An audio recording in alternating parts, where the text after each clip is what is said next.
अगर आपको डर नहीं लगता तो ये बहुत अच्छी बात है, लेकिन भूत प्रेत होते हैं या नहीं, इन सब पर मजाक मत करना, क्योंकि ज़िंदगी में कभी जरा सा भी डर लगा तो याद रखना वो डर पूरी ज़िंदगी के लिए काफ़ी होगा। अब तक की कहानी में आपने सुना कि राकेश, सौरभ और आशीष तीनों एक साथ मसूरी घूमने आए हैं और देहरादून से मसूरी की ओर बढ़ते वक्त राकेश के साथ कुछ समस्या हो गई, या यूँ कहूँ कि राकेश के माध्यम से कोई इन तीनों के पीछे आ गया है। और इस बात का एहसास आशीष को तो हो चुका है और अब बारी सौरभ की है। अगर इस कहानी का पहला भाग आपने नहीं सुना तो डिस्क्रिप्शन में लिंक दे दिया है, आप वहाँ से इस कहानी का पहला भाग सुन सकते हैं। पहले इंट्रो, फिर शुरू करते हैं आज की कहानी।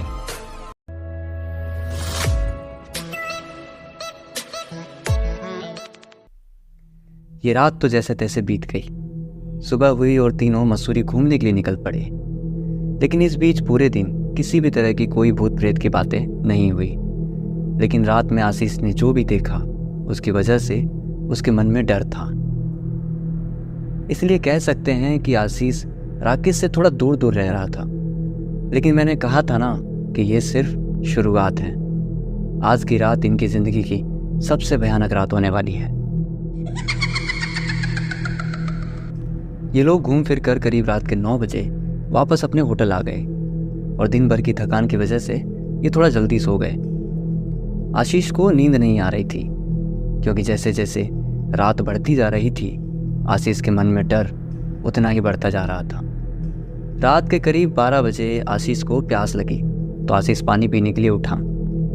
आशीष पानी की बोतल लेकर खिड़की पर खड़ा होकर बाहर की ओर देखता हुआ पानी पीने लगा। तभी उसने देखा कि बाहर रोड लाइट के पास एक बुजुर्ग बैठे हैं, जिनके कपड़े थोड़े फटे हुए हैं। हाँ, इन्हें आप रोड के किनारे बैठे मांग कर खाने वाले भी कह सकते हैं। आशीष ने देखा कि उनकी नज़र आशीष पर थी। होटल में इनका कमरा करीब 4थे माले पर था और नीचे से इतने अंधेरे में ऊपर कमरे में देख पाना संभव नहीं था, इसलिए आशीष को ये थोड़ा अजीब लगा। तभी आशीष ने देखा कि वो बुजुर्ग आदमी आशीष के रूम की खिड़की के नीचे आकर उन्हें वहाँ से हट जाने को इशारा करने लगा। ये इशारा शायद उन्हें बचाने के लिए था। ये इशारा शायद उन्हें किसी तरह उस कमरे से बाहर लाने के लिए था। लेकिन आशीष को ये सब समझ ना आया। उसे ये सब देखकर बहुत अजीब लगा, क्योंकि मन में डर पहले से था। आशीष वापस अपने बिस्तर पर जाने के लिए जैसे ही मुड़ा, उसने देखा कि सौरभ के सिर के पास कोई बैठा है और बाहर से आती हल्की सी रोशनी में उसके हाथ जैसे कटे फटे किसी जानवर की तरह, और उसका सिर बिल्कुल भी नॉर्मल नहीं था। मेरे कहने का मतलब यह है कि उसका सिर और लोगों के हिसाब से काफ़ी बड़ा था, और हाँ, ये एक औरत थी। आशीष ये सब देखकर थरथर काँप रहा था कि तभी वो औरत सौरभ के पास से खड़ी होकर आशीष की ओर बढ़ने लगी। जब वो औरत खड़ी हुई तो हाँ, उसका सिर ही नहीं, उसके हाथ भी साधारण नहीं थे। उसके हाथ नॉर्मल से थोड़े ज़्यादा लंबे थे। वो जब खड़ी हुई तो उसके हाथ घुटनों तक आ रहे थे और ये देखने में बहुत भयानक थी। आशीष ये सब देखकर जोर से चिल्ला उठा। आशीष की आवाज़ सुनकर सौरभ जल्दी से उठा और उसने कमरे की लाइट ऑन कर दी। सौरभ आशीष के पास आया और उससे पूछा कि क्या हुआ, तू चिल्लाया क्यों? कोई भूत देख लिया क्या तूने? अब सौरभ को कौन बताए कि भूत ही तो देखा है।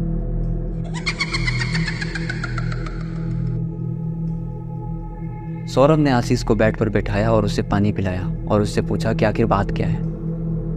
वैसे आप सोच रहे होंगे कि इन सब में राकेश कहाँ गया, तो आपको बता दूं कि जब सौरभ ने लाइट जलाई तब जो औरत आशीष को नज़र आ रही थी वो राकेश ही था, और अब राकेश वहीं कोने में एक तरफ सिमट कर बैठा है।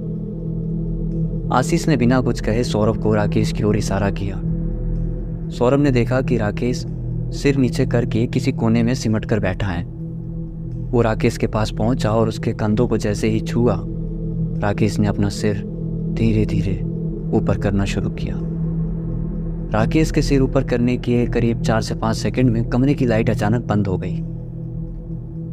लेकिन इन 4 से 5 सेकंड में सौरभ ने राकेश के चेहरे की जगह किसी और का चेहरा देखा, जिसकी आंखें पूरी सफ़ेद थी। ये चेहरा इतना भयानक था कि सौरभ इसे देखकर अचानक से नीचे गिर गया। सौरभ को संभालने के लिए आशीष भी उसकी ओर भागा। ये दोनों फर्श पर ही बैठे थे। आशीष ने सौरभ से पूछा कि क्या हुआ, तू अचानक से गिरा क्यों? अब सौरभ क्या बताए कि उसने किसे देखा। दोनों नीचे ही बैठे थे कि तभी वहां जो कोने में बैठा है वो धीरे धीरे खड़ा होने लगा। उसके उठते से ही उसकी लंबाई भी थोड़ी ज़्यादा थी।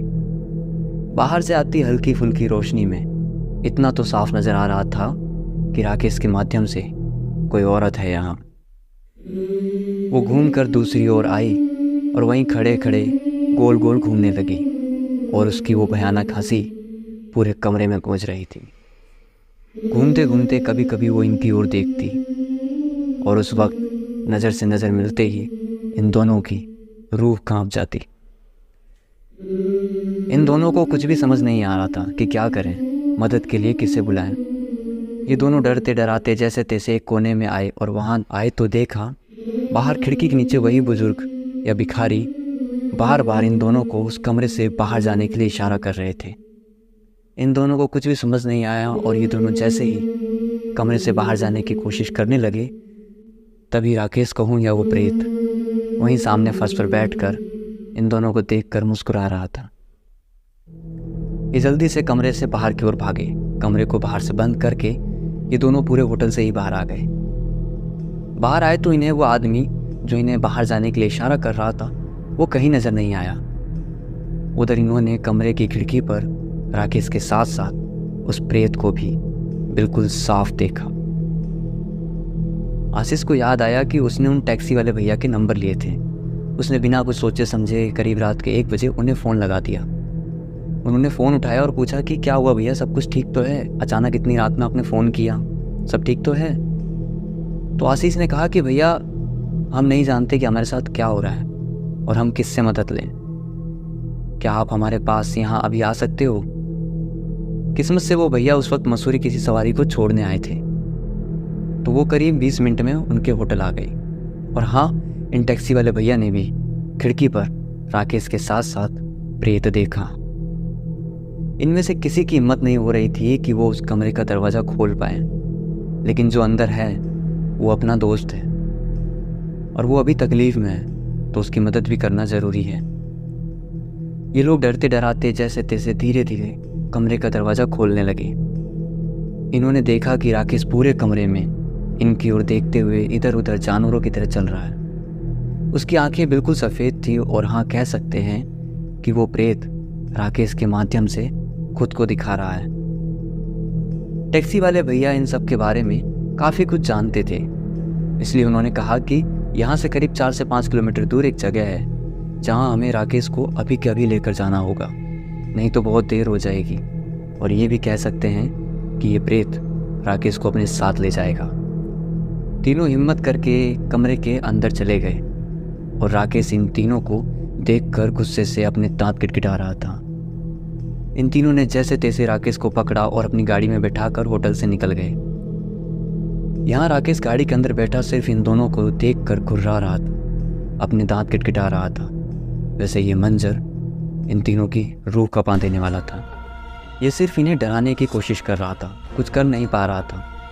ऐसा इसलिए क्योंकि गाड़ी में सामने की ओर ईश्वर की तस्वीर थी।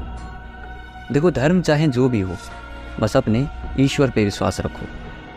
यहाँ कह सकते हैं कि इस प्रेत को कुछ देर के लिए ईश्वर ने रोक लिया। करीब आधे घंटे बाद इनकी गाड़ी एक जगह रुकी। देखा तो एक मोड़ है जहाँ मस्जिद और बालाजी का मंदिर आमने सामने था। और ये दोनों कोई ज़्यादा बड़ी जगह नहीं थी, बस छोटे छोटे मंदिर और मस्जिद थे।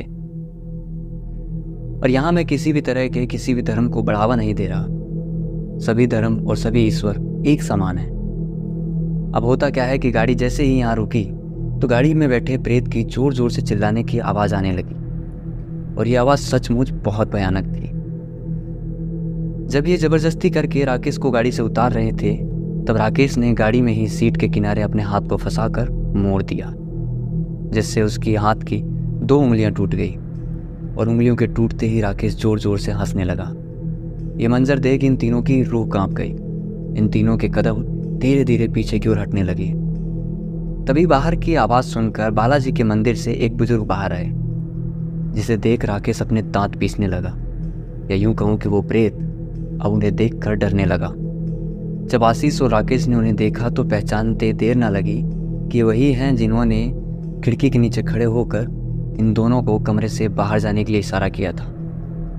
ये सब इन दोनों को समझ ना आया। वो बुजुर्ग इन दोनों के पास आए और मुस्कुराते हुए कहा, अगर मेरा इशारा तुम पहले ही समझ जाते तो इतनी देर ना होती। ये बस इन दोनों को समझ ना आया। वो बुजुर्ग इतना कहकर पहले मंदिर और फिर मस्जिद में जाकर छोटी छोटी 2 पोटली लेकर आए और फिर किनारे की ओर बनी नीम के पेड़ के नीचे एक चौकी पर जाकर बैठ गए और इन तीनों को राकेश को अपने सामने बैठाने का इशारा किया। यहाँ राकेश चुपचाप उनके सामने जाकर बैठ गया और अब यहाँ उतारा शुरू हुआ। रात के 2 बजे से लेकर सुबह के 4 बजे तक इन तीनों ने वहाँ ऐसे ऐसे खेल होते देखे जिसे ये पूरी जिंदगी कभी नहीं भूल पाए। इन सब के बाद राकेश को पूरे 24 घंटे बाद होश आया। फिर ये यहाँ से अपने घर लौट गए। तीनों की दोस्ती अब पहले जैसी नहीं रही, क्योंकि इन 2 रातों में जो हुआ उससे कहीं ना कहीं आशीष और सौरभ के मन में राकेश को लेकर अब भी डर है। और राकेश का कहना है कि उसे आज भी कभी कभी ऐसा लगता है कि कमरे में कोई उसे सोता हुआ देख रहा है। उसे आज भी कभी कभी कोई औरत नजर आ जाती है जो कह सकते हैं कि साधारण नहीं है। और आप सोचेंगे कि ये बात मुझे कैसे पता, कहीं ऐसा तो नहीं कि वो राकेश मैं ही हूं।